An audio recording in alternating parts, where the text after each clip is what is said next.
Picture this: you've spent 6 months planning the perfect Christmas getaway with the man you thought was the love of your life.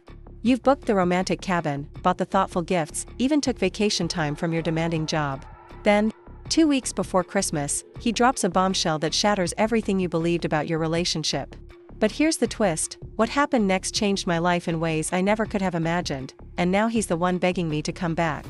Before we jump back in, tell us where you're tuning in from, and if this story touches you, make sure you're subscribed, because tomorrow, I've saved something extra special for you.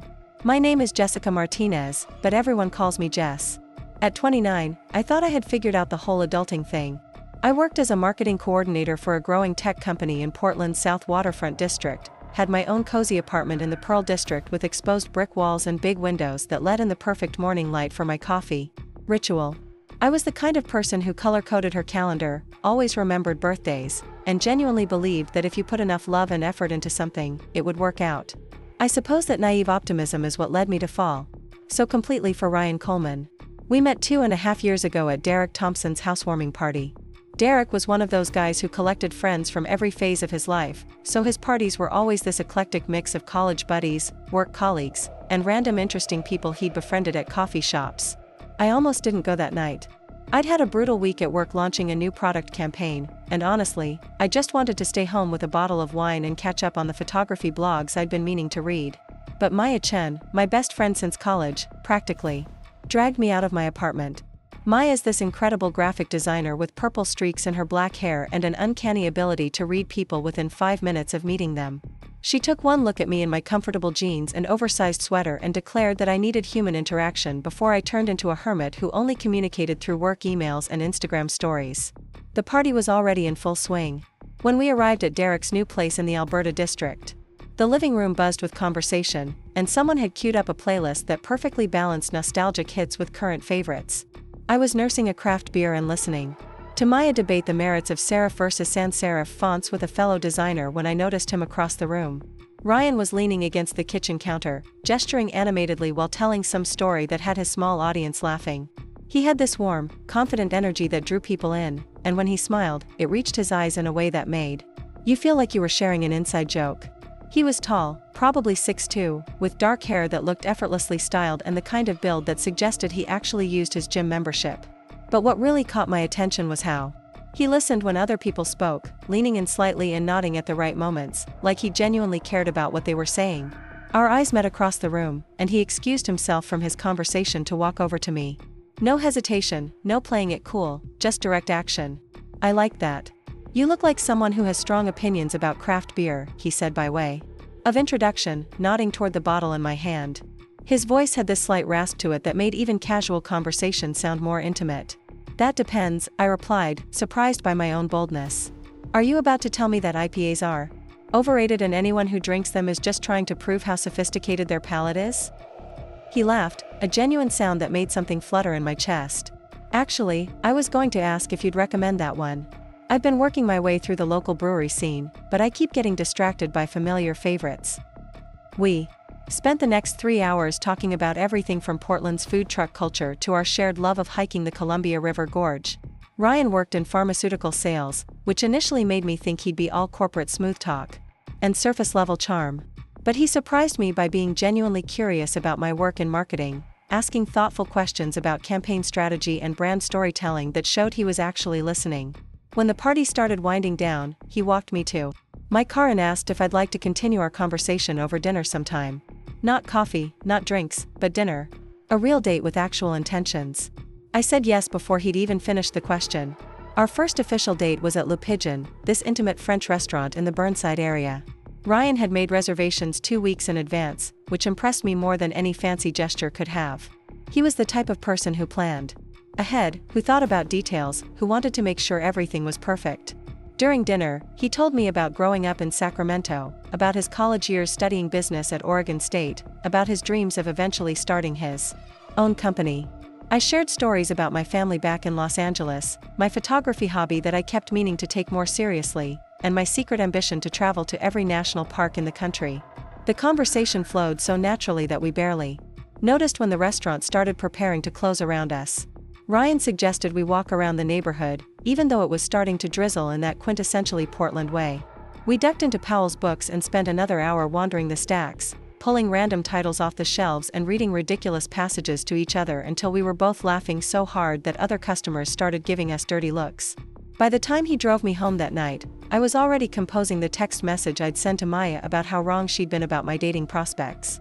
When Ryan walked me to my apartment door and kissed me goodnight, soft and sweet and with just enough suggestion of deeper passion to make my knees wobble, I knew I was in trouble.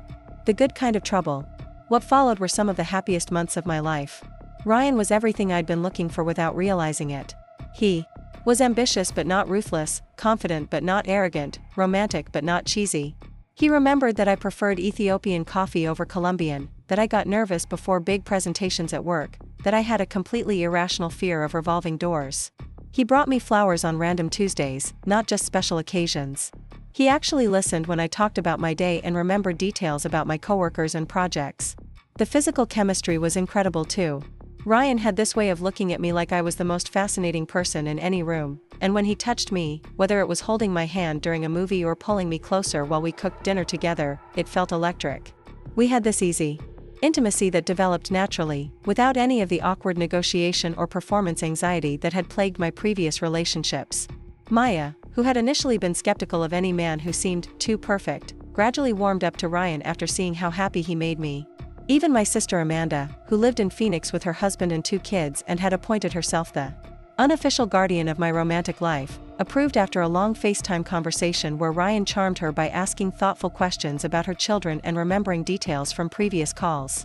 Within 8 months, Ryan and I had developed our own rhythms and traditions. Sunday morning coffee runs to our favorite local roaster, followed by farmers market visits where we'd plan the week's meals around whatever looked most appealing. Thursday night cooking experiments where we'd attempt increasingly ambitious recipes while drinking wine and listening to jazz. Weekend hiking adventures in the Cascade Mountains, where Ryan would patiently wait while I stopped every few hundred yards to take photos of interesting rock formations or particularly beautiful vista points. By our first Christmas together, we'd already started talking about the future in concrete terms. Not just vague, someday conversations, but actual plans. Ryan mentioned wanting to buy a house with enough space for a proper home office and maybe a darkroom for my photography. I started researching graduate programs in digital marketing, thinking about how to advance my career in Portland rather than considering opportunities in other cities. We talked about traveling together, about the places we wanted to see and the adventures we wanted to share. Preparing and narrating this story took us a lot of time, so if you are enjoying it, subscribe to our channel, it means a lot to us. Now back to the story. That first holiday season was magical in the way that first-time experiences with someone you love always are. Ryan insisted on getting a real Christmas tree, even though his condo was barely big enough for it, and we spent an entire Saturday decorating it while drinking hot chocolate spiked with peppermint schnapps. He surprised me with thoughtful gifts that showed he'd been paying attention to things I'd mentioned in passing. A vintage camera strap I'd admired at a local art fair, a first edition of one of my favorite photography books, a weekend getaway to Cannon Beach where we could watch the winter storms roll in from the ocean. Our second year together deepened everything I'd fallen in love with about him. Ryan got a promotion at work that came with more responsibility and better pay, which made him even more confident and secure in himself. I launched my most successful marketing campaign yet, a social media strategy for a local sustainable fashion brand that ended up winning a regional advertising award. We were both growing in our careers and supporting each other's ambitions in ways that felt genuinely partnership-minded. It was during this period that we started spending most nights at Ryan's place rather than mine. His condo was bigger, with a better kitchen and a view of the Willamette River that was particularly stunning during sunset. Gradually, my toothbrush migrated to his bathroom counter, my coffee mug claimed permanent residence in his cabinet, and my favorite sweater found its way into his closet. We never had an official conversation about moving in together, but by the time our second Christmas rolled around, we were essentially living together in everything but name.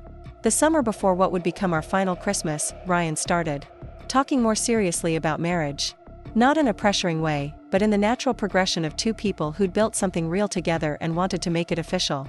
We'd be lying in bed on lazy Sunday mornings, and he'd talk about what kind of wedding we'd want, whether we'd rather have the ceremony in Portland or somewhere more exotic, how many kids we might want someday. I'd find myself mentally planning the guest list, imagining how beautiful the photos would be, thinking about what kind of wife I wanted to be. By October, when we started planning our third Christmas together, I felt more secure in our relationship than I'd ever felt about anything in my life. Ryan suggested we do something special that year, maybe rent a cabin in Bend for a long weekend.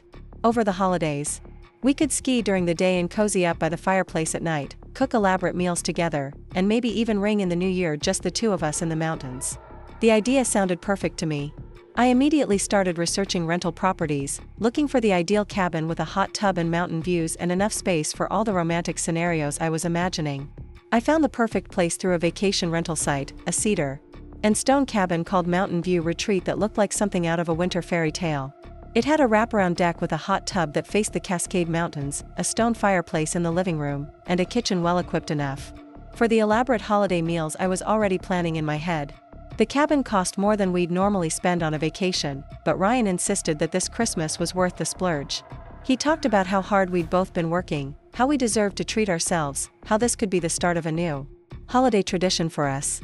When I showed him the photos online, his eyes lit up in a way that made me fall in love with him all over again. "Book it," he said, pulling me onto his lap and kissing my neck in that spot that always made me melt. "Let's make this a Christmas we'll never forget." I booked the cabin that same day, 6 months in advance to ensure we got the dates we wanted. The confirmation email felt like a promise of the perfect holiday, the kind of romantic winter getaway that would give us stories to tell for years to come. I immediately started a Pinterest board for Christmas cabin ideas, bookmarking recipes for holiday cocktails and cozy winter meals, researching the best hiking trails in the Bend area, and imagining all the beautiful photos I'd take of our snowy mountain retreat. Over the following months, our Christmas plans became a frequent topic of conversation. Ryan would mention new things he wanted to do during our getaway. Cross-country skiing through the forest, long soaks in the hot tub under the stars, maybe even a horse-drawn sleigh ride if we could find one. I spent my lunch breaks researching local restaurants for one special night out, looking up the best places to buy fresh ingredients for our home-cooked meals, and creating elaborate itineraries that balanced adventure with relaxation. I bought Christmas gifts throughout the fall, wanting to make sure I found exactly the right things for our first Christmas in the mountains together. A beautiful wool blanket for us to share during evening hot tub sessions, a set of copper mugs for hot toddies by the fireplace, a leather-bound journal where we could record our thoughts and memories from the trip. I wrapped everything carefully and hid the packages in my apartment, imagining Ryan's face when he opened them on Christmas morning with the snow-covered mountains visible through the cabin windows. The anticipation made everything about the holiday season more magical. Every Christmas song on the radio reminded me of our upcoming adventure. Every snowfall in Portland made me more excited for the real winter wonderland waiting for us in the mountains. Even the stress of year-end deadlines at work felt manageable because I knew that in just a few weeks, Ryan and I would be completely disconnected from everyday responsibilities, focused only on each other and the simple pleasure of being together in a beautiful place. Looking back now, I can see how completely I'd invested myself in this vision of our perfect Christmas. It wasn't just a vacation I was looking forward to, it was a symbol of everything our relationship meant to me. The planning, the anticipation, the careful attention to every detail, all of it represented my belief that Ryan and I were building something lasting and beautiful together. I had no idea that while I was dreaming about our romantic mountain getaway, Ryan was making entirely different plans that would shatter everything I thought I knew about us. The first crack in my perfect world appeared in early November, though I didn't recognize it as such at the time. Ryan started mentioning a new colleague at work, someone named Brooke Hamilton who had joined his company as an event planner for their corporate functions. At first, her name came up casually in his work stories, the way any new team member might when you're adjusting to changes in office dynamics. Brooke suggested we move the quarterly meeting to that new hotel downtown. He'd say over dinner, or Brooke thinks we should completely revamp how we handle client entertainment events. I thought nothing of it initially. Ryan had always been collaborative at work, the kind of person who valued input from colleagues and enjoyed brainstorming with his team. But gradually, Brooke's presence in Ryan's work life seemed to expand beyond what felt normal for a professional relationship. She had opinions about everything from the catering choices for their holiday party to the theme for their annual sales conference. Ryan began staying late at the office more frequently, explaining that Brooke needed help getting up to speed on the company's event history and client preferences. "She's really detail-oriented," he told me one evening when he arrived home nearly 2 hours later than usual. "Almost obsessive about getting everything perfect. It's refreshing to work with someone who cares that much about quality." The way he said it stuck with me, though I couldn't quite articulate why. There was an admiration in his voice that felt different from how he talked about other colleagues. When he mentioned Derek from accounting or Lisa from human resources, his tone was friendly but neutral. When he talked about Brooke, there was an energy there, an engagement that made something uncomfortable twist in my stomach. I pushed the feeling aside, telling myself I was being ridiculous. Ryan had never given me any reason to doubt his faithfulness. He was naturally enthusiastic about his work, and if he was excited about collaborating with someone new, that was probably a good thing for his career.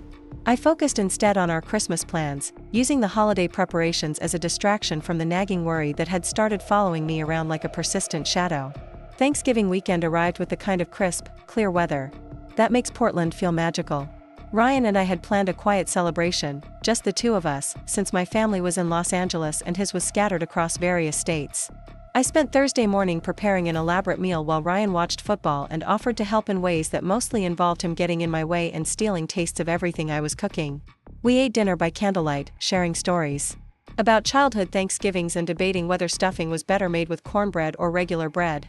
Ryan seemed relaxed and present in a way he hadn't been for several weeks, and I felt that familiar warmth of contentment settle over me.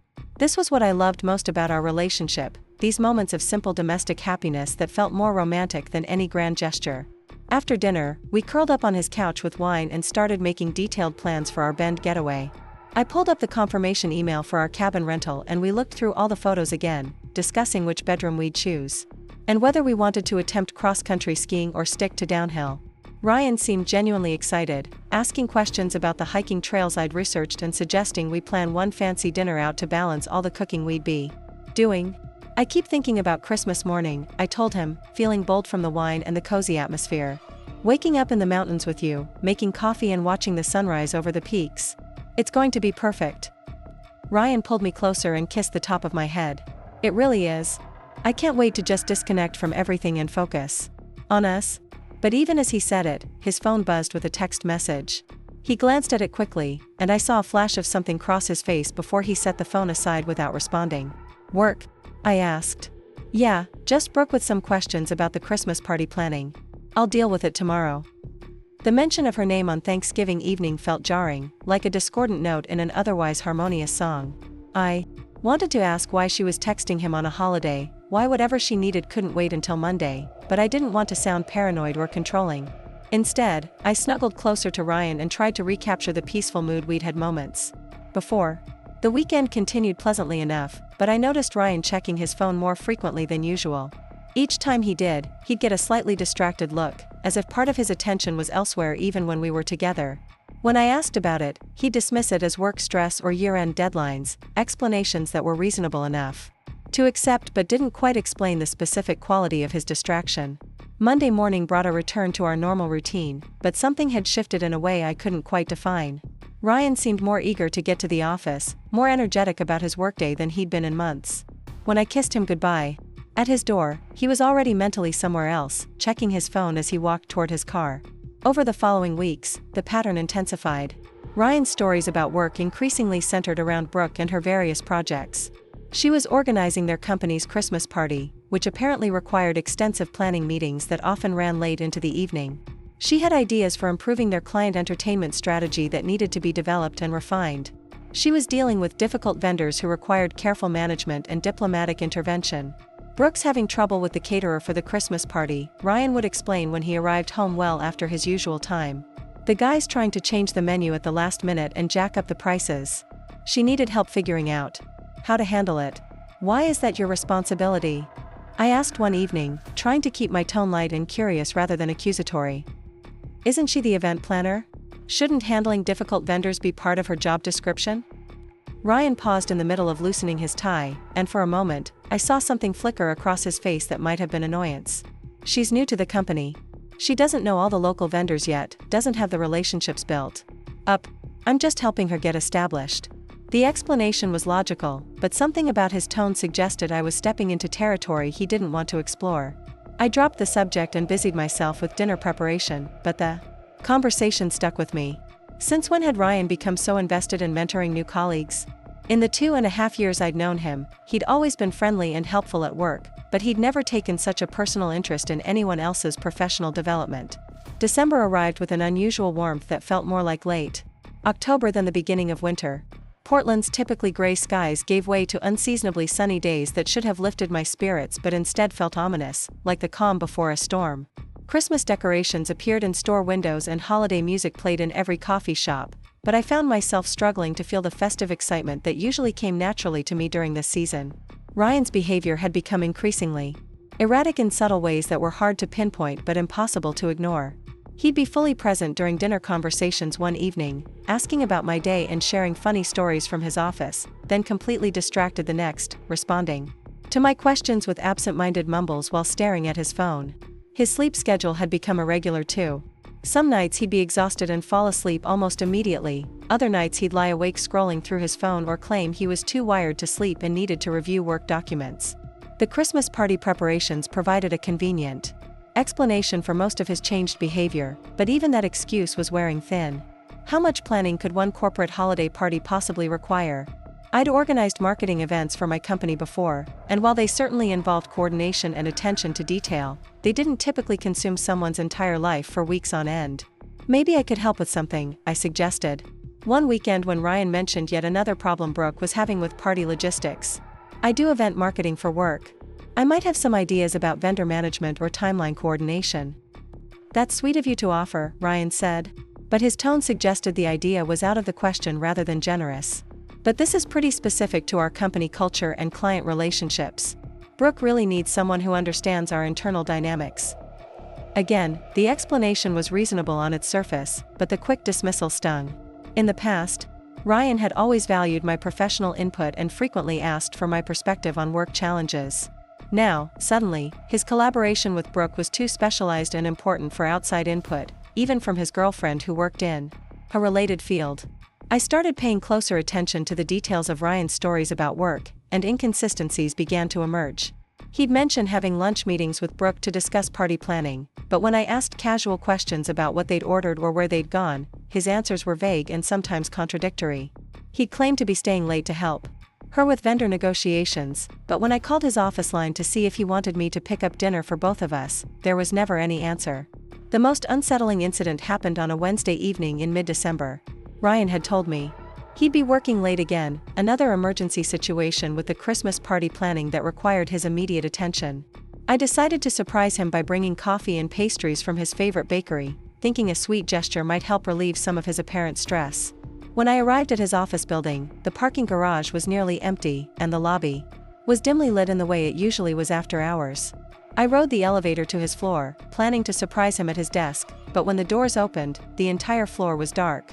Every office was empty, every cubicle vacant. There were no signs of anyone working late, no indication that urgent Christmas party planning was taking place. I stood in the empty hallway for several minutes, trying to make sense of what I was seeing. Maybe Ryan was in a conference room. On a different floor? Maybe the Christmas party emergency had moved to an off-site location? I walked around the entire floor, checking every space that might conceivably be used for late-night work sessions, but there was no one there. When I called Ryan's cell phone, it went straight to voicemail. I left a message saying I'd stopped by his office with coffee but couldn't find him, trying to keep my tone light and casual rather than suspicious or accusatory. I waited in the lobby for 15 minutes, thinking he might return from wherever he'd gone, but eventually gave up and drove home.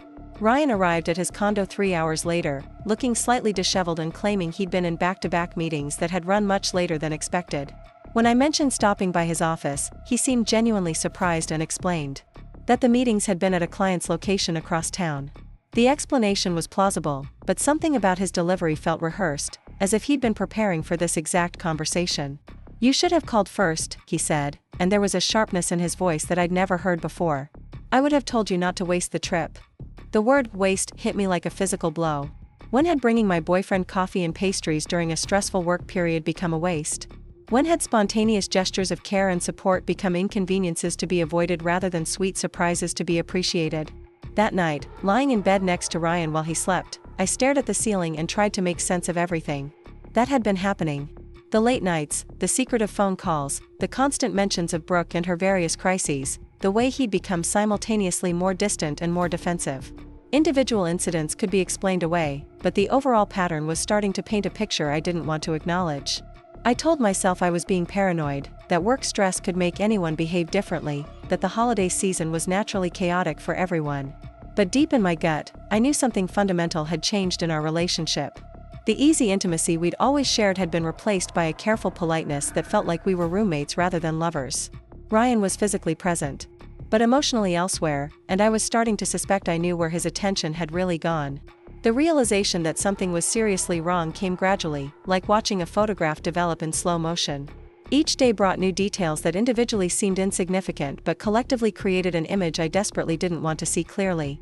Ryan's behavior continued to deteriorate in ways that were subtle enough to make me question my own perceptions while obvious enough to fill me with a constant, low-level anxiety that affected everything from my sleep patterns to my ability to concentrate at work. Maya noticed the change in me before I was ready to admit it to myself. We were having our usual Thursday evening dinner at a Vietnamese restaurant in the Alberta district, sharing spring rolls and catching up on the week's events, when she set down her chopsticks and looked at me with the kind of direct attention that meant she was about to say something I probably didn't want to hear. "Okay, what's going on with you?" she asked, cutting through my rambling story about a challenging client presentation. "You've been weird for weeks. Distracted, anxious, like you're waiting for bad news. And don't tell me it's work stress because I know your work stress face, and this isn't it."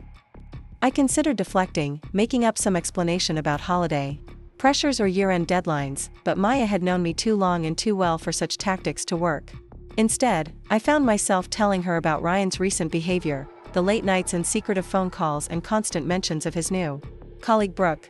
"So basically, he's emotionally cheating on you with this event planner, and you're pretending not to notice because you don't want to be the paranoid girlfriend," Maya summarized when I'd finished my carefully measured explanation of the situation.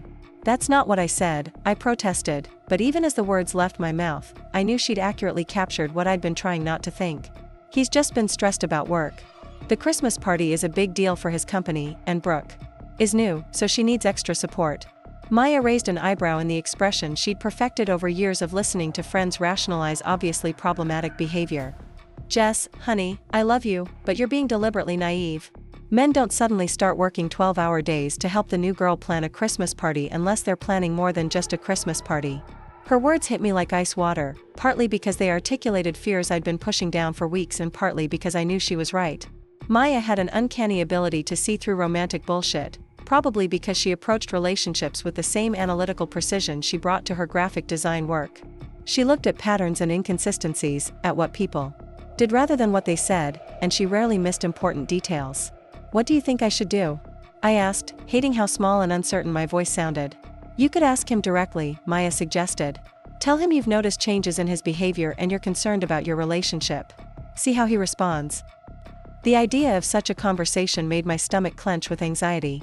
What if Ryan got angry at me for questioning him? What if he accused me of being paranoid and controlling? What if asking about Brooke pushed him further toward whatever was happening between them? I'd always believed that relationships required trust, and constantly monitoring your partner's behavior seemed like the kind of thing insecure people did. But I also couldn't continue living with the constant uncertainty and growing dread that had been following me around like a personal storm cloud. The Christmas plans that had once filled me with excitement now felt fragile and uncertain, as if they might disappear at any moment. I'd catch myself second-guessing everything from my gift choices to my vacation requests at work, wondering if Ryan was still as committed to our mountain getaway as he claimed to be. The opportunity for a direct conversation came the following Saturday morning. Ryan was making coffee in his kitchen while I sat at the breakfast bar, scrolling through my phone and trying to summon the courage to bring up what had been bothering me. He seemed relaxed and present in a way he hadn't been for weeks, humming along to the jazz playlist we always listened to on weekend mornings and asking if I wanted to walk down to the farmer's market after breakfast. "Ryan," I began, then stopped, uncertain how to phrase what I wanted to ask without sounding accusatory. "What's up?" he asked, pouring coffee into my favorite mug and adding the exact amount of cream I preferred. "I've been feeling like something's changed between us lately," I said carefully. "You've seemed really stressed and distracted, and I'm wondering if there's anything going on that we should talk about." Ryan set the mug down in front of me and leaned against the counter, his expression becoming guarded in a way that immediately made me regret starting this conversation. "What kind of thing are you talking about?" "I don't know, exactly. You've been working so much lately, and when you are here, you seem like your mind is somewhere else. I'm just concerned about us, about whether you're happy in our relationship." For a moment, Ryan's face softened, and I thought he might actually open up about whatever had been bothering him. But then something shifted, and his expression became the careful, neutral mask he used with difficult clients at work. "I think you're overthinking things," he said, his tone gentle but dismissive. "Work has been crazy with year-end deadlines. And the Christmas party planning. Brooke's been great to work with, but she's new and needs a lot of guidance. Once we get through the holidays, everything will go back to normal. There it was again, Brooke's name mentioned with that particular tone of admiration and engagement. I wanted to ask more specific questions about their working relationship, about why her projects required so much of his personal time and attention, but something in Ryan's demeanor warned me away from pushing further. "I just miss you," I said. Instead, which was true enough and felt safer than my more specific concerns. "I feel like we haven't really connected in weeks." Ryan came around the counter and pulled me into a hug that should have been comforting but somehow felt performative, as if he was going through the motions of being a caring boyfriend rather than actually feeling caring emotions. "You're right. And I'm sorry," he said into my hair. "Let me get through this Christmas party, and then I promise I'll make it up to you. Our trip to Bend is going to be perfect. Just you and me and no work distractions." I wanted to feel reassured by his words, but something about the way he said them felt hollow, like he was making promises he wasn't sure he could keep. When he released me from the hug, his phone buzzed with a text message, and I saw his eyes immediately flick toward it with an attention that felt much more genuine than anything he'd directed toward me during our conversation. "Sorry," he said, picking up the phone. "Just need to check this quickly." I watched his face as he read the message, saw the way his expression changed from neutral to engaged, the slight smile that tugged at the corners of his mouth. "Whatever." The message said, it had captured his attention in a way our entire conversation hadn't managed to do. "Brooke?" I asked, trying to keep my tone casual. "Yeah, she's having issues with the venue coordinator for the Christmas party. I might need to go in for a few hours this afternoon to help sort it out." And just like that, our peaceful Saturday morning was over. Ryan disappeared into his bedroom to shower and change, leaving me sitting in his kitchen with my coffee growing cold and a growing certainty that I was losing him to someone I'd never even met. I spent the afternoon alone while Ryan dealt with whatever Christmas party emergency had arisen, trying to distract myself with grocery shopping and meal planning for the week ahead. But everywhere I went, I was surrounded by reminders of the holiday season that no longer felt celebratory. Christmas decorations that had seemed festive just weeks ago now looked garish and forced. Holiday music that usually lifted my spirits sounded tinny and artificial. Even the cheerful energy of other shoppers felt alien and exhausting. When Ryan returned that evening, he seemed energized in a way I hadn't seen from him in months. Whatever he'd accomplished during his afternoon at the office had clearly been satisfying and successful. He was more talkative during dinner than he'd been in weeks, sharing stories about work that weren't directly related to crisis management or problem solving. Brooke had this great idea about incorporating local artists into the Christmas party decorations, he told me while we cooked pasta together. Instead of the usual generic holiday stuff, we're going to feature pieces from Portland creators. It'll be more authentic and support the local arts community at the same time. That does sound nice, I said, stirring the sauce and trying to ignore the way his voice came alive when he talked about Brooke's ideas. "Very Portland. She really gets the culture here," Ryan continued. "A lot of people who move to Portland try to change it to be more like wherever they came from, but Brooke appreciates what makes this city special." I wanted to point out that I'd been born and raised in California and had moved to Portland specifically because I loved its unique character, that I'd spent years building relationships with local artists and businesses, that supporting the creative community had always been important to me. But something about Ryan's tone suggested that Brooke's appreciation for Portland was somehow more authentic or valuable than mine, and I didn't trust myself to respond without sounding petty or defensive. Instead, I asked where Brooke had moved from, genuinely curious about this woman who seemed to be consuming so much of my boyfriend's mental and emotional energy. "Chicago," Ryan said. She was working for a big corporate event planning company there, but she wanted something more creative and community-focused. She's really excited about the opportunities here. The way he talked about Brooke's career aspirations and creative goals reminded me uncomfortably of how he'd talked about me during the early months of our relationship.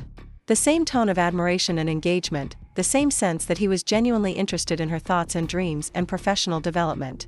When had he stopped talking about my work with that kind of enthusiasm? When had my career goals and creative projects stopped being topics that captured his attention? That night, as we got ready for bed, I tried to remember the last time Ryan had asked substantive questions about my work or seemed genuinely interested in my thoughts about photography or marketing strategy. I couldn't pinpoint a specific moment when his attention had shifted away from me, but I was becoming increasingly aware that somewhere along the way, I'd stopped being the person whose opinions and ideas he found most compelling. The pattern continued over the following week. Ryan would leave for work earlier than usual and return later, always with explanations about Christmas party preparations or urgent projects that required Brooke's input and his guidance. When he was home, he was physically present but mentally Elsewhere, checking his phone frequently and responding to my attempts at conversation with distracted half-attention. I started noticing things I'd previously overlooked or dismissed. The way Ryan's face lit up when his phone buzzed with certain messages. The fact that he'd begun taking calls in another room, claiming he needed quiet to focus on work discussions. The increased attention he was paying to his appearance, choosing his clothes more carefully and spending longer in the bathroom each morning. Maya's words echoed in my head constantly: men don't suddenly start working 12-hour days to help the new girl plan a Christmas party unless they're planning more than just a Christmas party. I tried to push the thought away, to focus on the rational explanations Ryan provided for his behavior, but my instincts were screaming that something was fundamentally wrong. The final straw came on a Tuesday evening in mid-December. Ryan had told me he'd be working late again, another crisis with the Christmas party venue that required immediate attention. I was having dinner alone at his place, using the time to wrap Christmas presents and watch holiday movies, when his laptop chimed with an incoming email notification. The laptop was sitting open on his coffee table, and the preview of the message was visible on the screen. It was from Brooke Hamilton, with a subject line that read, "Can't wait for this weekend." The preview text was partially cut off, but I could see enough to make out words like "perfect" and "just the two of us" and "finally." I stared at the screen for a long moment, my heart pounding so hard I could hear it in my ears. The message could be about work, I told myself. Maybe they had a weekend event planning session scheduled, or a site visit for the Christmas party venue. But the tone of the subject line and the visible text didn't sound professional. It sounded personal, intimate, excited. Without quite deciding to do it, I clicked on the email to read the full message. What I saw made my blood turn to ice. "Ryan, I can't wait for this weekend. The Aspen Resort looks absolutely perfect, and I'm so excited to finally have some uninterrupted time together. It feels like we've been sneaking around forever, and it will be amazing to just be ourselves without worrying about who might see us. I've already packed my ski clothes and that red dress you said you love. Can't wait to ring in the new year in the mountains with you. Love, B." I read the message 3 times, each reading making the reality more undeniable. Ryan wasn't working late. There was no Christmas party crisis. He was planning a romantic New Year's getaway with another woman, the same kind of mountain retreat we'd planned for ourselves, while lying to me about work emergencies and professional obligations. The room seemed to spin around me as the full implications sank in. Not only was Ryan having an emotional affair with Brooke, but they'd progressed to planning weekend getaways together. And not just any weekend, but New Year's weekend, the time when Ryan and I were supposed to be at our cabin in Bend, celebrating our 3rd Christmas together and welcoming a new year as a committed couple. I sat in Ryan's living room, surrounded by the Christmas presents I'd been wrapping for him, staring at evidence of his betrayal on his own laptop, and felt something fundamental break inside me. This wasn't just infidelity, it was a complete rewriting of our shared reality. While I'd been planning our romantic holiday and dreaming about our future together, Ryan had been building an entirely separate relationship that made everything between us feel like a lie. The discovery of Brooke's email felt like being hit by a truck while crossing a street you'd thought was safe. I sat frozen in Ryan's living room, staring at the incriminating message on his laptop screen, while my mind struggled to process what I was seeing. The room around me suddenly felt foreign and hostile, as if I'd wandered into a stranger's home and discovered I wasn't welcome there. My first instinct was to close the laptop and pretend I'd never seen anything, to retreat into the comfortable delusion that had been sustaining me for weeks. But the words were burned into my brain now, impossible to ignore or rationalize away. "Can't wait to ring in the new year in the mountains with you." The casual intimacy of it, the assumption of shared plans and private jokes, the way she signed it "Love, B" as if she had every right to his affection. I found myself scrolling through their email exchange, my hands shaking as I uncovered weeks of correspondence that painted a picture of a relationship that had progressed far beyond professional collaboration. Their early messages were indeed about work, discussions of vendor contracts and event timelines and budget considerations. But gradually, the tone had shifted to something more personal and flirtatious. Brooke had started sharing details about her personal life, mentioning how lonely she felt after her move from Chicago and how grateful she was to have found such a supportive colleague. Ryan had responded with increasing warmth, offering to show her around Portland and recommending his favorite restaurants and hiking trails. What started as workplace mentoring had evolved into regular lunch dates and after-work drinks, then weekend coffee meetings and evening walks along the waterfront. Reading their correspondence was like watching the deterioration of my own relationship from the outside. As Ryan's messages to Brooke became longer and more intimate, I could trace the corresponding timeline of his increasing distance from me. The weeks when he'd been most distracted and secretive at home were the same weeks when he'd been sending Brooke lengthy emails about his thoughts on work and life and his appreciation for her insights and support. The most devastating discovery was an email from 3 weeks earlier, sent on the same day Ryan and I had looked at our cabin rental confirmation and made detailed plans for our Christmas getaway. While I'd been excitedly researching hiking trails and planning romantic dinners, Ryan had been writing to Brooke about his growing feelings for her and his uncertainty about his current relationship. "I keep thinking about our conversation yesterday," he'd written. "You're right that I seem unhappy lately, and I think it's because I've been settling for something safe and comfortable instead of pursuing what really excites me, being with you makes me feel alive in a way I'd forgotten was possible. I know the timing is complicated, but I can't stop thinking about what it would be like if we could be together without all these constraints." Brooke's response had been encouraging and sympathetic, positioning herself as his confidant and emotional support system while subtly undermining his commitment to me. "You deserve to be with someone who inspires you," she'd written. "Life is too short to stay in relationships that feel like obligations rather than choices. I care about you too much to watch you diminish yourself by staying somewhere you're not truly happy." The manipulation was so skillful it was almost artistic. Brooke had never directly told Ryan to leave me or explicitly declared her romantic intentions. Instead, she'd created a narrative where pursuing her was about his personal growth and authentic happiness, while staying with me represented settling and self-betrayal. She'd positioned herself as the supportive friend who wanted what was best for him, while making it clear that what was best for him was being with her. But perhaps the most crushing discovery was Ryan's response to her emotional manipulation. Rather than recognizing it for what it was, he'd embraced the narrative she was creating. In subsequent messages, he'd begun describing our relationship in terms that were almost unrecognizable to me. According to his emails, I was controlling and demanding, jealous and insecure, someone who held him back from his full potential rather than supporting his ambitions. "Jess gets upset whenever I have to work late or travel for business," he'd written in one particularly hurtful message. "She wants all my attention focused on her, but she doesn't understand that I have professional goals that require dedication and sacrifice. You get that about me in a way she never has." Reading those words felt like being punched in the stomach. When had I ever complained about his work travel? I'd always been supportive of his career ambitions, proud of his professional achievements, understanding about the demands of his job. The Ryan who was writing these emails seemed to be describing a completely different relationship than the one I thought we'd been building together. But what truly broke my heart was seeing how thoroughly Brooke had convinced him that his feelings for her were evidence of some great romantic awakening rather than a garden-variety workplace affair. In his messages, their connection was described in almost mystical terms, as if they'd discovered some rare and special bond that transcended ordinary relationships.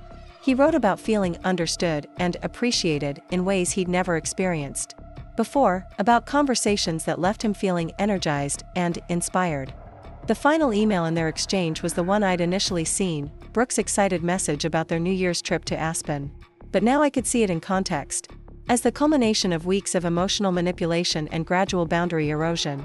What had probably started as professional collaboration had been deliberately transformed into an emotional affair, which was now blossoming into a full romantic relationship. I closed the laptop and sat in the silence of Ryan's living room, surrounded by the Christmas decorations we'd put up together and the wrapped presents I'd chosen so carefully for our mountain getaway. Everything around me felt like evidence of a relationship that had been dying while I was desperately trying to keep it alive. The cozy domestic scene that had represented love and commitment just hours earlier now felt like a stage set for a play that had already closed. The rational part of my mind started cycling through possible responses. I could confront Ryan immediately when he came home, demanding explanations and apologies and promises that things would change. I could pretend I'd never seen the emails and try to win him back through increased attention and effort. I could contact Brooke directly and attempt to sabotage their relationship the way she'd sabotaged mine. But underneath the rational planning, a deeper truth was crystallizing. This wasn't just about Ryan having feelings for another woman. This was about him lying to me for weeks, constructing elaborate deceptions to cover his emotional infidelity, and rewriting the history of our relationship to justify his behavior. Even if I could convince him to end things with Brooke, how could I ever trust him again? How could I rebuild a relationship with someone who'd proven capable of such sustained deception? More importantly, did I even want to? Reading their emails had shown me a version of Ryan I'd never seen before, someone who was capable of cruelty and manipulation when it served his purposes. The man who described me as controlling and demanding to justify his affair wasn't someone I recognized, but maybe that was because I'd never seen him in circumstances that revealed his true character. I thought about all the times over the past weeks when I'd questioned my own perceptions, wondering if I was being paranoid or unreasonable for noticing changes in his behavior. I'd gaslit myself into accepting his explanations and dismissing my instincts, convincing myself that a loving girlfriend should trust her partner even when evidence suggested that trust was misplaced. But my instincts had been right all along. The late nights and secretive phone calls, the constant mentions of Brooke and her various crises, the way Ryan had become simultaneously more distant and more defensive, all of it had been exactly what it seemed like. My mistake hadn't been in noticing these changes, it had been in not trusting myself enough to act on what I was observing. When Ryan finally came home that evening, nearly 3 hours after he'd claimed his work emergency would be resolved, I was still sitting in his living room with the wrapped Christmas presents scattered around me like accusations. He walked through the door with the slightly guilty energy of someone who'd been doing something he shouldn't, but when he saw me, his expression immediately shifted to concern. "Hey, you look upset," he said, setting down his briefcase and approaching me cautiously. "What's wrong?" For a moment, I considered telling him exactly what was wrong, confronting him with the emails I discovered and demanding an explanation for his lies and betrayal. But something held me back, some instinct that this wasn't the right moment for that conversation. Maybe I needed time to process what I'd learned before I could articulate my response. Maybe I wanted to see if he'd continue lying to me even when given opportunities to tell the truth. "I've just been thinking about us," I said instead, which was honest enough. "About our relationship and where we're heading." Ryan's face went carefully neutral, the expression he wore when he was trying to buy time to figure out the right response. "What about it? Do you think we're happy?" I asked. "Really, genuinely happy together?" It was a simple question, but I watched him struggle with it, saw the way his eyes darted away from mine as he searched for an answer that wouldn't incriminate him further. "Of course I think we're happy," he said finally, but his voice lacked conviction. "Why would you ask that?" "Because you don't seem happy," I replied, keeping my tone gentle and curious rather than accusatory. "You seem distracted and stressed, like there's something bothering you that you can't talk to me about." Ryan sat down on the couch next to me, but maintained careful distance, as if he was afraid I might be able to read his thoughts through physical contact. "Work has been really demanding lately. You know that. Once we get through the holidays, everything will settle down." There it was again, the same explanation he'd been giving me for weeks, delivered with the same careful neutrality that suggested he'd rehearsed it multiple times. I found myself studying his face as he spoke, looking for signs of the man who'd written those passionate emails to Brooke, trying to reconcile the person sitting next to me with the one who described our relationship as an obligation he was eager to escape. "Ryan," I said quietly, "if you weren't happy in our relationship, would you tell me?" Something flickered across his face, too quickly for me to interpret. Guilt, perhaps, or fear, or maybe just annoyance that I was asking questions he didn't want to answer. "Jess, what's this really about?" he asked, and now there was a slight edge to his voice. "You've been acting strange all evening. Did something happen today?" The question gave me an opening to tell him about the emails, to lay everything out in the open and demand honesty from him. But something made me hesitate. Maybe it was the defensive tone in his voice, or the way he'd immediately turned the focus back on my behavior rather than addressing my concerns about his. Or maybe it was simply that I wasn't ready to have the conversation that would end our relationship, even though I was becoming increasingly certain that's what needed to happen. "I just feel like I don't know where I stand with you anymore," I said instead. "Like you're here physically, but emotionally you're somewhere else." Ryan reached over and took my hand, a gesture that should have been comforting but felt perfunctory. "You're overthinking things. I love you, and I'm committed to our relationship. Work stress doesn't change that." The words sounded hollow, like lines from a script he was reading rather than genuine expressions of feeling. I looked down at our joined hands and tried to remember when his touch had last made me feel truly connected to him rather than simply going through the motions of intimacy. "What about our Christmas trip?" I asked. "Are you still excited about Bend?" "Of course," Ryan said immediately, but there was something forced about his enthusiasm. "I can't wait to get away from all this work craziness and just focus on us." Even as he said it, his phone buzzed with a text message. His eyes immediately flicked toward it, and I saw that familiar look of engagement and anticipation cross his face before he caught himself and turned his attention back to me. "Aren't you going to check that?" I asked. "It can wait," he said. But his fingers were already twitching toward the phone. "It's okay," I told him. "I know work has been demanding." Ryan picked up his phone and read the message, and I watched his expression transform from polite attention to genuine pleasure. Whatever Brooke had written, it had captured his interest in a way our entire conversation hadn't managed to do. Just Brooke with an update about tomorrow's vendor meeting, he said, setting the phone aside. Nothing that can't wait until morning. But I'd seen his face when he read the message, had witnessed the immediate shift in his energy and focus. Whatever Brooke had written, it wasn't a mundane work update. It was something that made him happy, something that reminded him of whatever exciting secret life he was building with her while pretending to be committed to me. That night, I lay awake next to Ryan while he slept, staring at the ceiling and trying to decide what to do with the knowledge I'd gained. Part of me wanted to wake him up immediately and demand a full confession, to force him to acknowledge his lies and betrayal and explain how he could justify treating me with such casual cruelty. Another part of me wanted to pack my things and disappear without explanation, leaving him to figure out what had happened when he discovered I was gone. But mostly, I just felt exhausted. Exhausted by weeks of subtle gaslighting that had made me question my own perceptions. Exhausted by the constant vigilance required to notice the signs of his emotional withdrawal.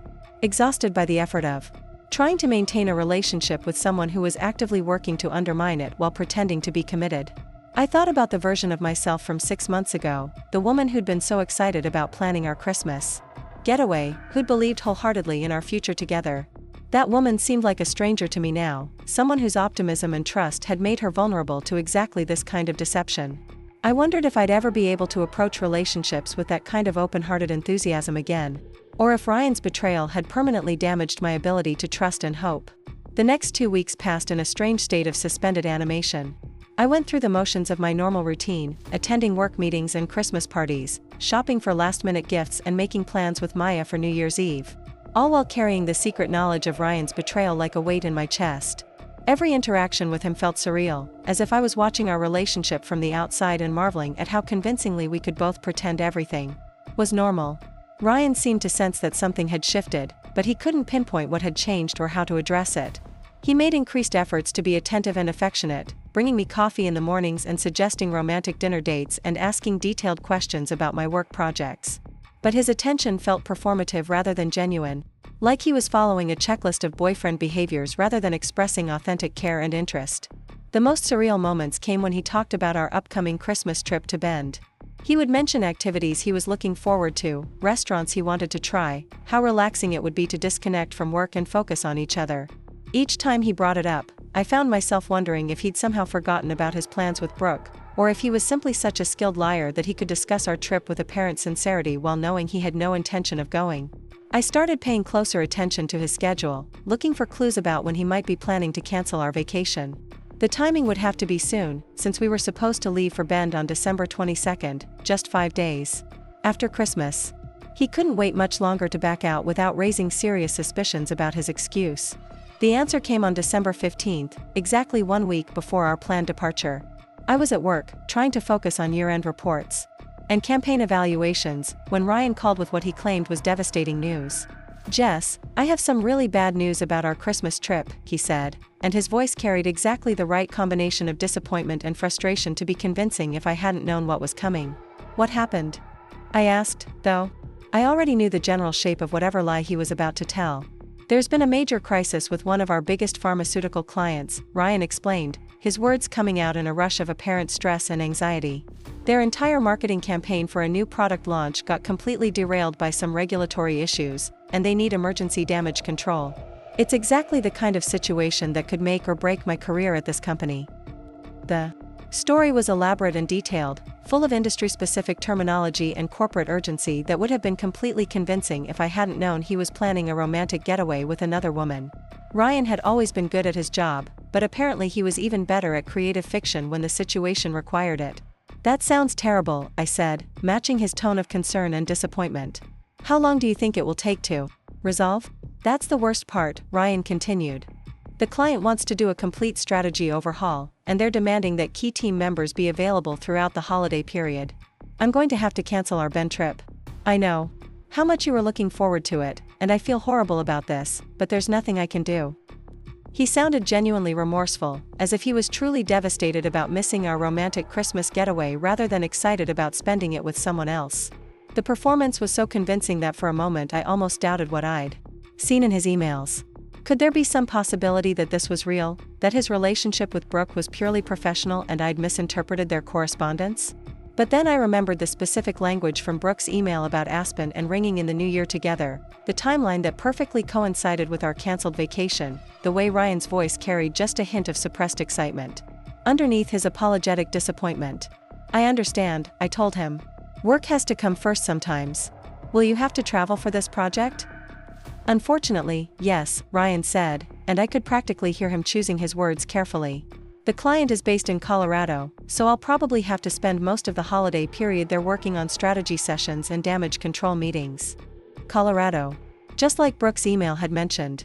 The pieces of his deception were falling into place with almost mathematical precision.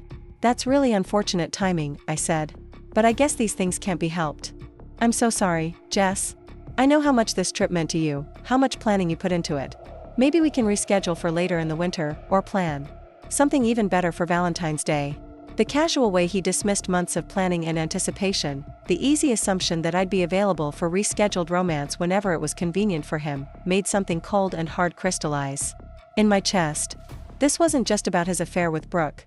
This was about his fundamental lack of respect for me, his willingness to treat my time and emotions as expendable when they conflicted with his desires. Don't worry about it, I said, keeping my voice light and understanding. These things happen. I hope the work situation resolves smoothly.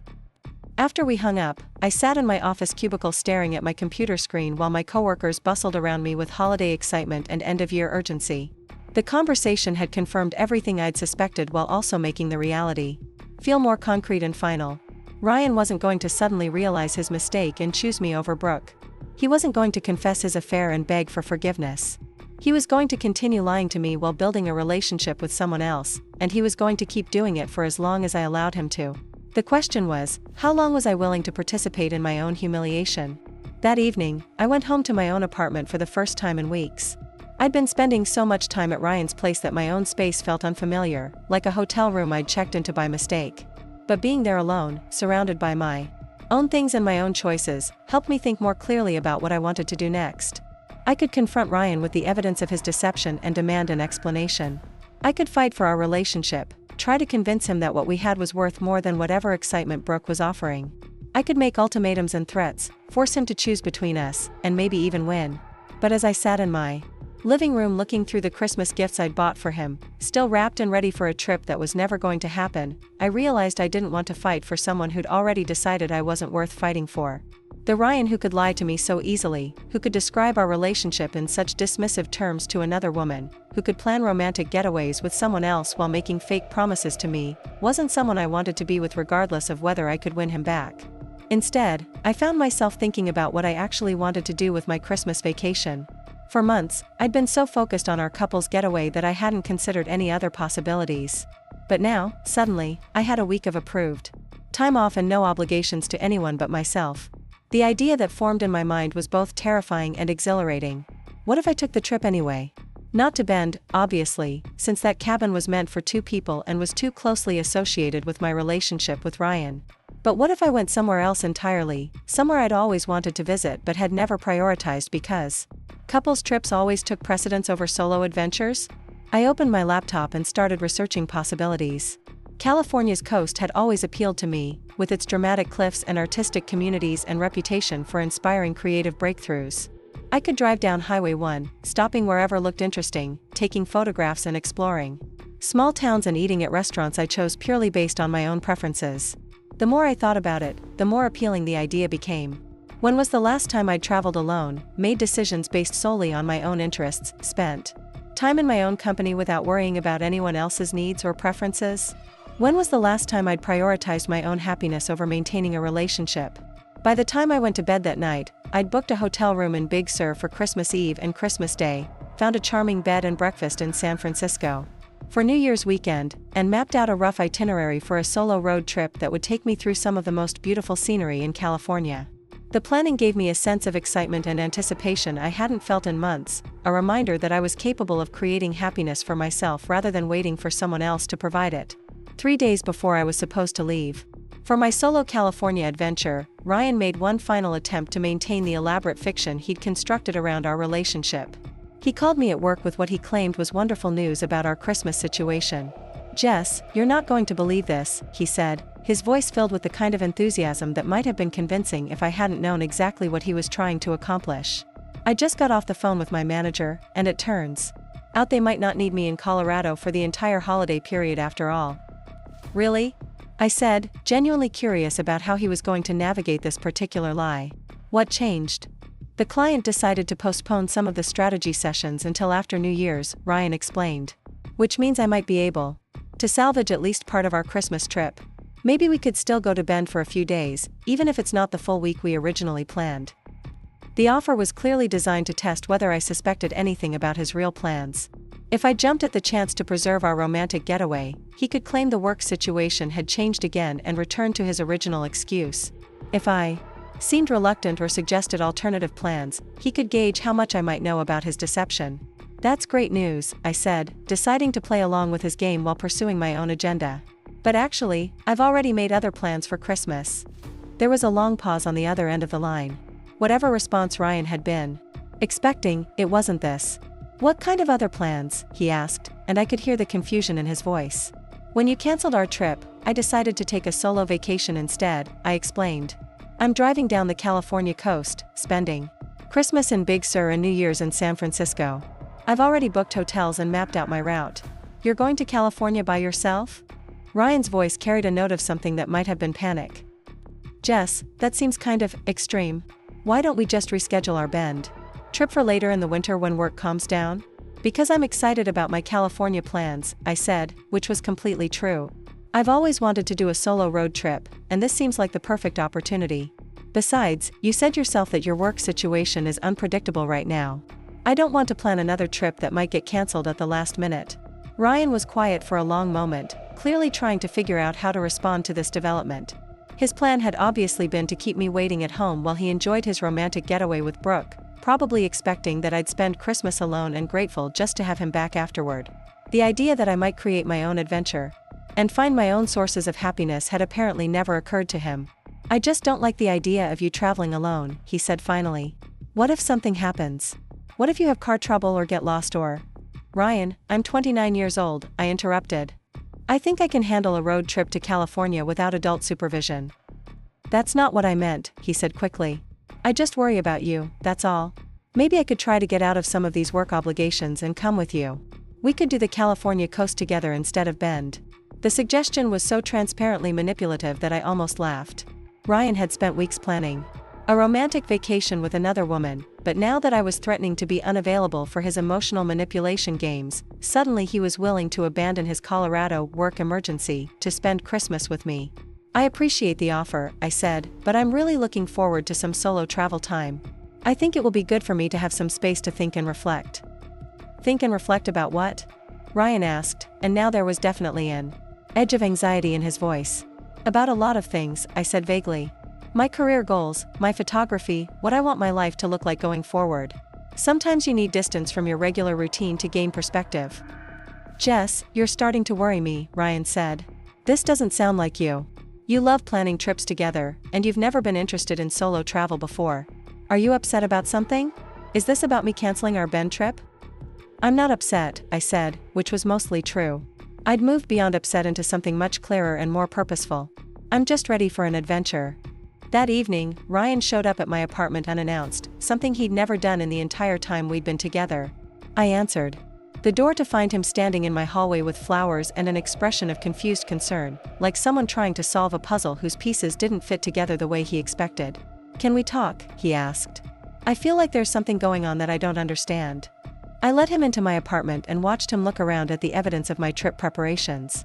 My camera equipment was laid out on the coffee table, being cleaned and organized for travel.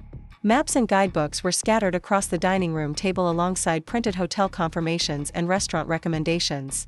My suitcase was open in the bedroom, half-packed with clothes chosen for comfort and practicality rather than romantic appeal. You're really doing this, Ryan said, and he sounded genuinely bewildered. You're actually going to California by yourself. Why is that so hard to believe? I asked. Because it's not like you, he said, setting the flowers down on my kitchen counter. You're not impulsive. You don't make major decisions without talking them through first. And you've never wanted to travel without me before. There was something almost accusatory in his tone, as if my independence was a personal betrayal rather than a natural response to his unavailability. The assumption that I should remain static and predictable while he explored new relationships and experiences revealed a level of entitlement that took my breath away. Maybe there are things about me you don't know, I said. Maybe I'm more capable of independence than either of us realized. Ryan sat down on my couch and looked at me with the kind of intense attention he used to reserve for our most intimate conversations. For a moment, I could see traces of the man I'd fallen in love with, the one who'd seemed genuinely interested in my thoughts and feelings and dreams. "Jess, I love you," he said, and his voice carried what sounded like real emotion. "I know. I've been distracted lately with work stress, and I know canceling our Christmas trip was disappointing. But that doesn't mean anything has changed between us. I'm still committed to our relationship, still excited about our future together." The words should have been reassuring, but they felt like lines from a script he was reading. How could he talk about commitment and future plans while actively building a relationship with someone else? How could he claim to love me while describing our relationship as an obligation to his new romantic interest? "Ryan," I said carefully, "if you were unhappy in our relationship, would you tell me?" "Of course I would," he said immediately. "But I'm not unhappy. Are you?" It was the same question I'd asked him just weeks earlier, the same deflection technique he'd used then. Instead of examining his own feelings and behavior, he was turning the focus back on me, making my concerns about his changes seem like evidence of my own problems. "I'm not unhappy," I said, which was true. "But I'm not entirely happy either. I feel like we've been going through the motions lately, like we're more like roommates than lovers." Ryan moved closer to me on the couch, taking my hands in his, with the kind of gentle intensity that had always made me feel cherished and understood. "Then let's fix that," he said. "Let's use this time apart to remember why we fell in love with each other. When I get back from Colorado and you get back from California, we can start fresh. We can plan that rescheduled trip to Bend, maybe even start talking about more serious future plans." The mention of more serious future plans should have excited me, but instead it made me feel slightly nauseous. Was Ryan suggesting we move toward engagement and marriage as a way to lock me down while he continued his relationship with Brooke? Or was he simply throwing out whatever promises he thought might keep me from becoming too independent during his absence? "That sounds nice," I said non-committally. "So you'll think about maybe changing your California plans?" Ryan asked hopefully. "Maybe just doing a long weekend instead of the full week? I really would feel better knowing you're not driving all over California by yourself." "I'll think about it," I lied. But as Ryan kissed me goodbye that night, holding me a little too tightly and a little too long, I was already mentally finalizing my packing list and confirming my route down the coast. Whatever Ryan was planning with Brooke in Colorado, whatever lies he was going to tell and whatever promises he was going to make, I was going to be living my own adventure and discovering what it felt like to prioritize my own happiness for the first time in years. 3 days later, while Ryan was presumably boarding a plane to Aspen with his new girlfriend, I loaded my car with everything I needed for a solo road trip and headed south toward the most beautiful coastline in America. I had no idea what I was going to discover about myself during that week away, but I was finally ready to find out. The drive south from Portland began at dawn on December 22nd, with fog rolling off the Columbia River and my car packed with everything I needed for a week of complete independence.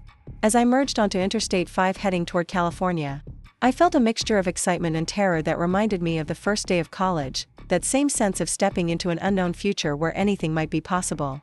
I'd chosen to drive rather than fly specifically because I wanted the journey to be as important as the destination. Every mile between Portland and Big Sur represented distance from the life I'd been living, space to think and breathe and remember who I was when I wasn't constantly adjusting myself to fit someone else's expectations. The car became a moving meditation space, filled with music I'd chosen purely for my own enjoyment and podcasts about photography and travel that fed my curiosity rather than serving as background noise for relationship discussions. The first stop was in Ashland, Oregon, a small town I'd always wanted to visit but had never prioritized because Ryan found Shakespeare festivals and artisan coffee shops tedious. I spent 2 hours wandering through galleries and bookstores, buying postcards and taking photographs of street art that captured my attention. For the first time in months, I made decisions based entirely on my own interests, following impulses and curiosities without having to negotiate or compromise with anyone else. By the time I crossed into California, the physical distance from Portland had begun to create emotional distance as well. The constant anxiety that had been my companion for weeks started to dissipate, replaced by a growing sense of possibility and adventure. I found myself singing along to songs on the radio, really singing with joy and abandon rather than the absent-minded humming that had become my default mode of existing. The drive down Highway 101 revealed landscapes that seemed designed to remind travelers of their own smallness and the vastness of possibilities beyond their immediate circumstances. Rolling hills covered in golden grass stretched toward mountains that disappeared into low-hanging clouds.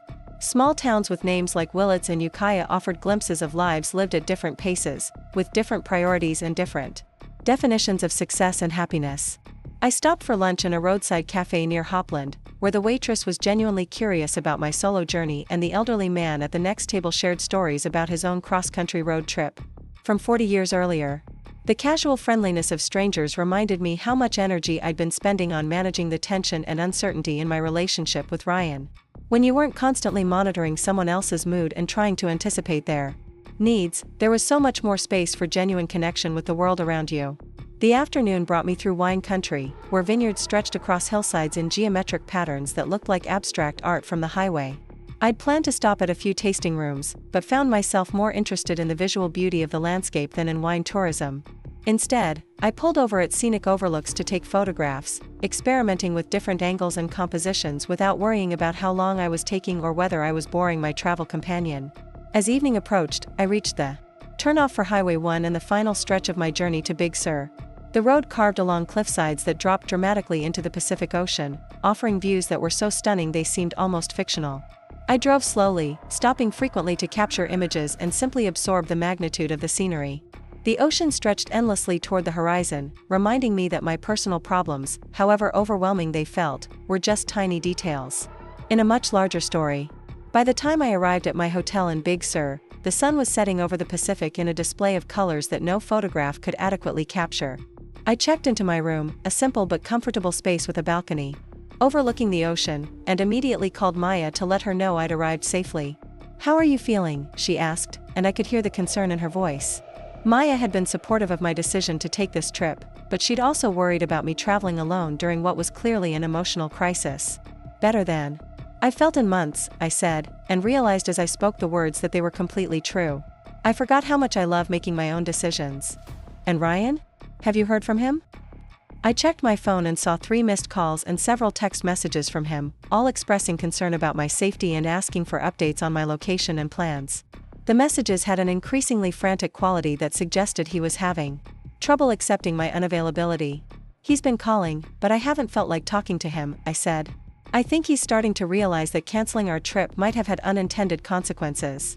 "Good," Maya said firmly. "Let him sweat a little. Maybe it will give him some perspective on what he's been taking for granted." After we hung up, I sat on my hotel balcony watching the stars emerge over the ocean and thinking about Maya's words. Had Ryan been taking me for granted? Looking back over our relationship with the clarity that distance provided, I could see patterns I'd been too close to recognize. The way he'd gradually stopped asking about my work and interests, the assumption that I'd always be available for his schedule and priorities, the casual dismissal of my concerns when I tried to address changes in our relationship. But more importantly, I was beginning to recognize the ways I'd made myself smaller to accommodate his needs and preferences. When had I stopped suggesting restaurants I wanted to try because I knew he'd prefer somewhere familiar? When had I stopped talking about my photography dreams because he found them impractical? When had I started measuring my own worth by his attention and approval rather than my own sense of purpose and accomplishment? Christmas Eve morning dawned clear and bright, with the kind of crisp winter sunshine that made everything look newly washed and full of possibility. I woke up naturally, without an alarm, and realized I couldn't remember the last time I'd slept so deeply and peacefully. There was something profoundly restorative about being in a place where no one had any expectations of me, where I could structure my day entirely around my own desires and interests. I spent the morning hiking trails that wound through redwood groves and along cliff tops, taking photographs and simply absorbing the ancient, timeless quality of the landscape. The physical exertion felt wonderful after weeks of stress and anxiety, and I found myself pushing further and climbing higher than I'd initially planned, discovering reserves of strength and endurance I'd forgotten I possessed. At a scenic overlook, about 2 miles from the hotel, I met another solo traveler, a woman named Sarah who was about my age and taking her own post-breakup road trip through California. We struck up a conversation about travel photography that evolved into a deeper discussion about relationships and independence and the courage required to start over. "I spent 3 years trying to make myself into the person my ex-boyfriend wanted me to be," Sarah told me as we shared trail mix and watched waves crash against the rocks below. "It wasn't until after we broke up that I realized I'd completely Lost track of who I actually was underneath all that adaptation and compromise. Her words resonated so deeply that I felt tears spring to my eyes. How did you figure out who you were again? I asked. Slowly, she said with a laugh. And through a lot of solo adventures like this one. Turns out I like hiking and camping and driving across the country by myself. I like making spontaneous decisions and eating weird food and talking to strangers. I never would have discovered any of that if I'd stayed in a relationship where I was always negotiating and compromising. We exchanged contact information before parting ways, and I continued my hike with a lightness in my step that had nothing to do with the beautiful scenery. Meeting Sarah had reminded me that ending a relationship didn't have to be a tragedy. It could be the beginning of a discovery process, an opportunity to rediscover parts of yourself that had been buried under the daily negotiations of couplehood. Christmas Eve dinner was a quiet affair at the hotel restaurant, where I sat alone at a table for two and watched other diners with curiosity rather than self-consciousness. There were families with teenage children who seemed genuinely happy to be spending time together, elderly couples who still held hands across restaurant tables, and several other solo travelers who looked as content and peaceful as I felt. The waiter, a young man named Marcus who was working the holiday shift to save money for art school, asked about my travels and seemed genuinely interested in my photography. When I showed him some of the pictures I'd taken that day, he mentioned that the hotel sometimes featured local artists in their lobby displays and suggested I speak with the manager about possibly showing some of my work. The conversation reminded me how long it had been since anyone had shown enthusiasm for my creative projects. Ryan had always been politely supportive of my photography, but in the way you might encourage a child's hobby rather than recognizing it as a serious artistic pursuit. Marcus's genuine interest and practical suggestions made me realize how much I'd been craving that kind of creative encouragement and professional recognition. That night, I called my sister Amanda in Phoenix, partly to wish her family a Merry Christmas and partly because I suddenly needed to hear a familiar voice that carried no complicated emotional baggage. Jess, Amanda answered on the first ring. How's your solo adventure going? Mom's been worried about you driving all over California by yourself. It's been incredible, I said, and found myself telling her about the landscapes and the hiking and meeting Sarah on the trail. I forgot how much I love traveling, how much I love photography, how much I love just being in my own company. You sound different, Amanda said. Happier. More like yourself. What do you mean? I don't know exactly, she said thoughtfully. For the past year or so, whenever we've talked, you've sounded like you were performing the role of someone else's girlfriend rather than just being Jess. Like you were constantly monitoring yourself to make sure you were saying and doing the right things. Her observation was so accurate it took my breath away. When had I started editing myself in conversations with my own sister? When had being Ryan's girlfriend become such a consuming identity that it overshadowed everything else about who I was? Amanda, I said carefully, what did you really think about Ryan? There was a long pause. Do you want the honest answer? Yes. I thought he was fine, she said. Perfectly pleasant and appropriate and probably a good provider. But I never understood what you saw in him that was so special. You used to date guys who challenged you, who inspired you to be more creative and adventurous. Ryan always seemed like the safe choice rather than the exciting one. Why didn't you ever say anything? Because you seemed happy, Amanda said. Or at least, you seemed determined to be happy. And sometimes that's enough, especially when you're building a stable life and thinking about the future. But Jess, you're 29 years old. You don't have to settle for fine just because it's convenient. After we hung up, I sat on my hotel balcony listening to the ocean and thinking about the difference between being happy and being determined to be happy.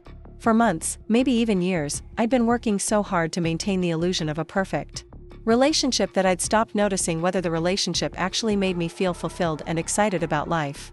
Ryan had been the safe choice, the logical choice, the choice that looked good on paper and satisfied all the conventional requirements for a suitable long-term partner. But when was the last time he'd inspired me or challenged me or made me feel like the most fascinating version of myself? When was the last time our conversations had left me feeling energized and curious rather than drained and carefully managed? Christmas morning arrived with sunshine and warmth that felt like a gift from the universe.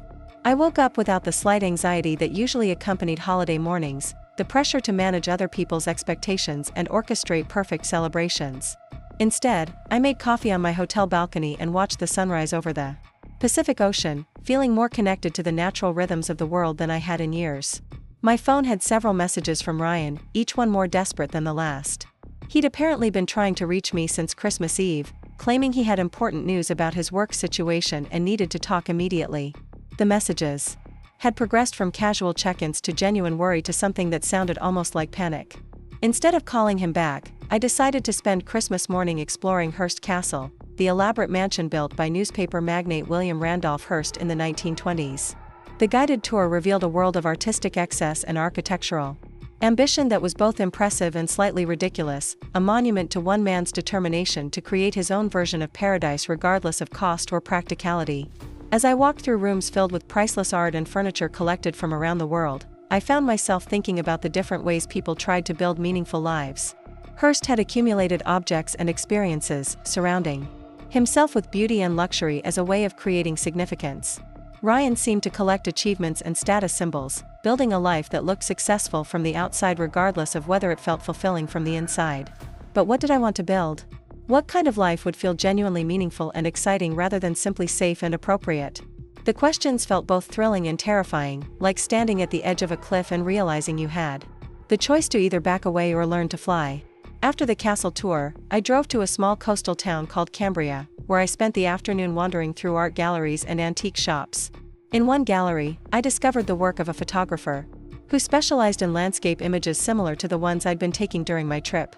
Her photographs were displayed alongside information about her journey from corporate marketing to full-time artistic work, a transition that had taken 5 years and required enormous courage and financial sacrifice.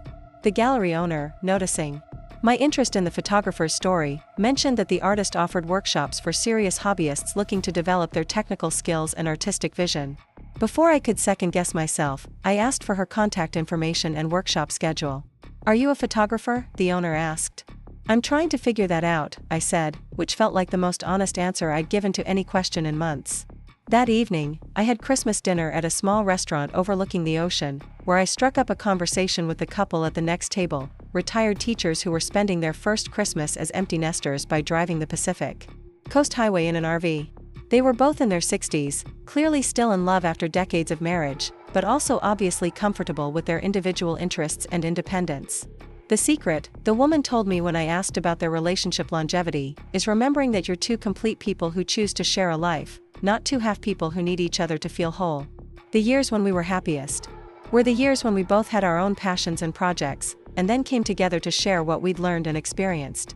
Her words stayed with me as I drove back to my hotel, watching the sun set over the ocean in another spectacular display of colors that no camera could fully capture. The couple's relationship looked like something I'd never quite achieved with Ryan, a partnership between equals who inspired each other rather than diminished each other through constant compromise and accommodation. That night, I finally returned Ryan's calls. He answered on the first ring, and his voice carried a mixture of relief and frustration that immediately made me tired. "Jess, thank God," he said. "I've been trying to reach you for 2 days. Why haven't you been answering your phone?" "Because I'm on vacation," I said simply. "I told you I was going to California to disconnect and think." "But it's Christmas," Ryan said, as if that explained why his need to reach me should supersede my stated desire for space and independence. "I was worried something had happened to you." "I'm fine," I said. "I'm having a wonderful time, actually. How's your work situation in Colorado?" There was a slight pause, and I could practically hear Ryan recalibrating his story in real time. "It's been challenging," he said carefully. "Very intensive meetings and strategy sessions. But listen, I have some good news. It looks like we might be able to wrap up sooner than expected, which means I could potentially drive down to California and meet you for New Year's." The offer should have excited me, but instead it filled me with something close to dread. The idea of Ryan inserting himself into my peaceful, independent adventure felt like a violation, like having someone rearrange the furniture in your house while you were sleeping. "That's thoughtful of you to offer," I said, "but I'm really enjoying the solo travel experience.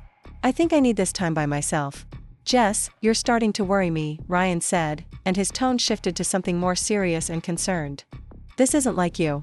You've never wanted to spend major holidays away from people who care about you. Are you sure you're okay?" The question irritated me more than it should have, partly because it revealed how little he actually understood about my personality and preferences, and partly because it suggested that wanting independence was evidence of mental instability, rather than healthy self-awareness. "I'm more okay than I've been in months," I said.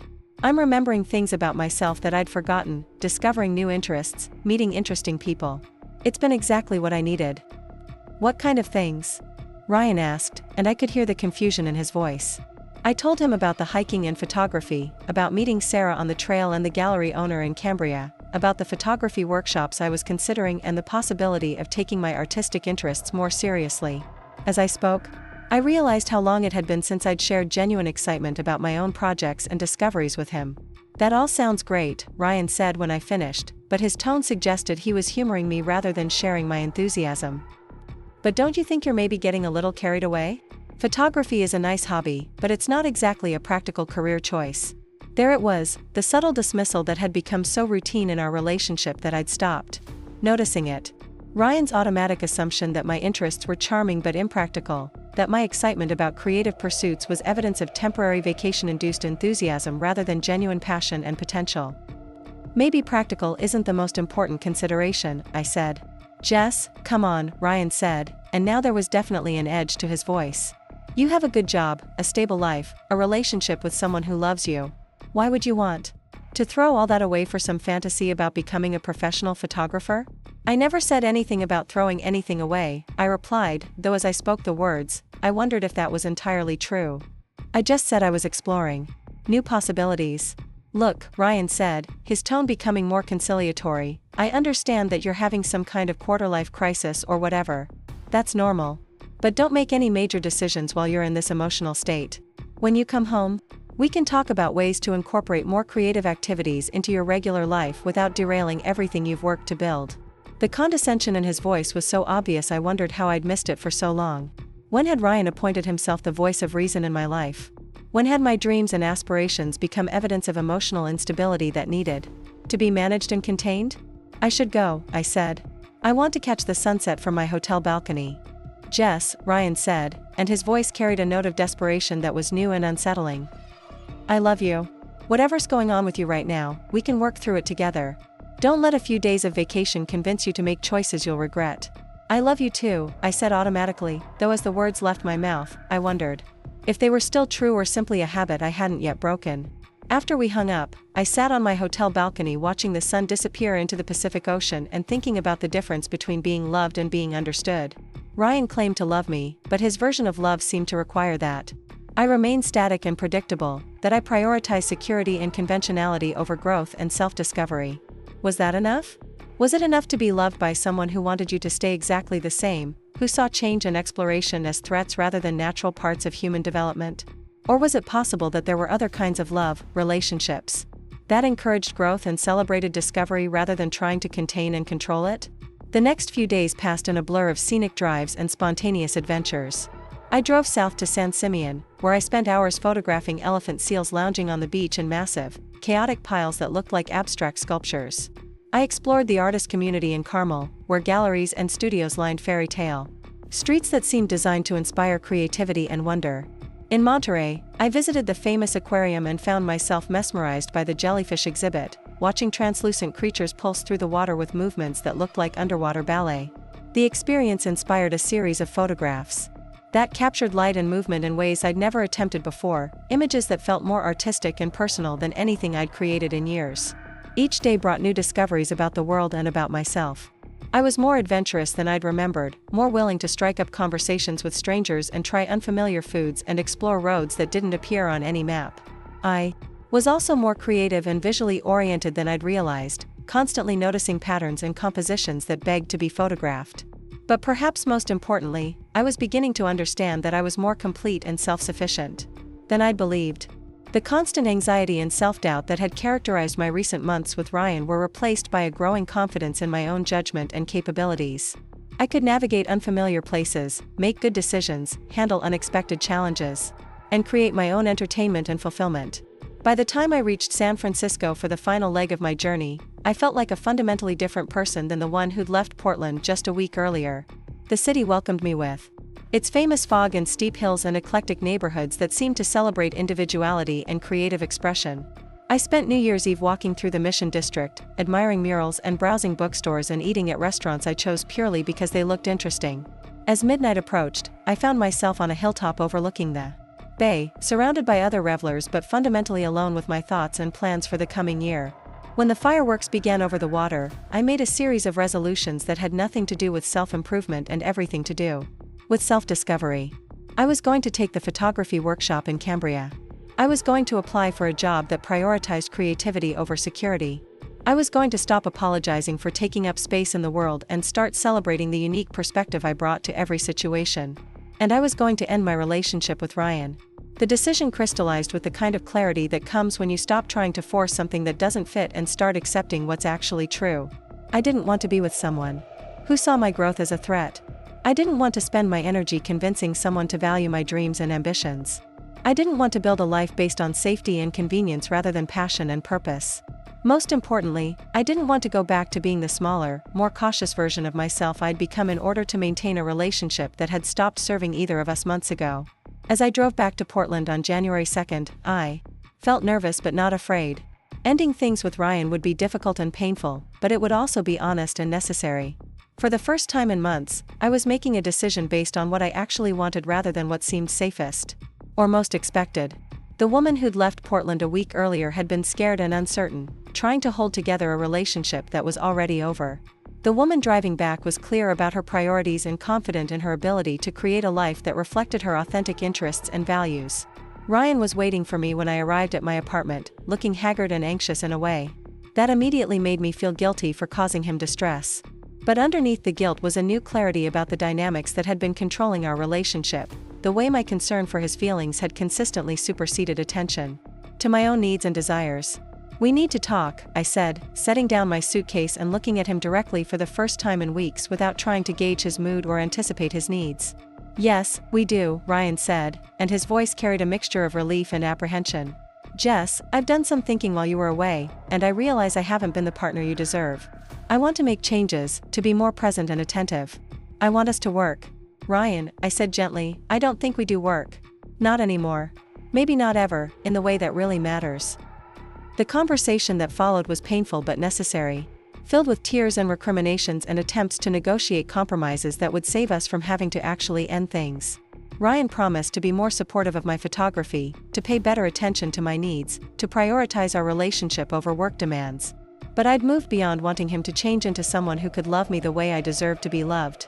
I wanted to find someone who already possessed the emotional intelligence and genuine curiosity that had been missing from our relationship, or better yet, to spend time becoming so completely myself that the right person would be drawn to my authenticity rather than my willingness to adapt and accommodate. "I don't understand," Ryan said when it became clear that no amount of promises or negotiations was going to change my mind. "A week ago, you were talking about rescheduling our Bend trip. You seemed committed to working through our problems. What changed?" "I remembered who I am when I'm not trying to be who you need me to be," I said. "And who is that?" "Someone braver than I thought. Someone more creative and independent and capable of creating her own happiness. Someone who deserves to be with. A partner who celebrates those qualities rather than trying to manage and contain them." 3 months later, I was living in a small cottage in Carmel, working part-time for a local marketing firm and spending my afternoons developing the photography skills I'd been neglecting for years. The transition hadn't been easy, financially or emotionally, but every day brought new confirmation that I'd made the right choice. Maya visited me in April, marveling at the change in my energy and confidence. "You look like yourself again," she said as we walked along the beach at sunset. "Like the person I met in college, before you started trying to fit into someone else's vision of who you should be." "I feel like myself again," I said. "It's amazing how much energy you have for your own life when you stop spending it all on managing someone else's feelings." I'd heard through mutual friends that Ryan's relationship with Brooke had lasted about 6 weeks after their Aspen getaway, ending when she decided his emotional baggage was too complicated for someone she'd initially seen as a fun distraction from her real-life goals. He'd tried to contact me several times, wanting to talk about what had gone wrong between us and whether there was any possibility of reconciliation. But I was no longer interested in conducting postmortems on a relationship that had taught me everything I needed to know about my own strength and priorities. Ryan had served his purpose in my life, showing me both what I didn't want in a partnership and what I was capable of when I trusted my own instincts over someone else's reassurances. The photography workshop had led to gallery shows, which had led to commissioned work, which was gradually building into the kind of creative career I'd always dreamed about but never believed was practical or possible. I wasn't making as much money as I had in corporate marketing, but I was creating work that felt meaningful and personally satisfying. More importantly, I was building a life that reflected my actual values and interests rather than someone else's expectations. I woke up excited about my projects and adventures, surrounded by people who appreciated my enthusiasm and creativity rather than trying to temper or redirect it.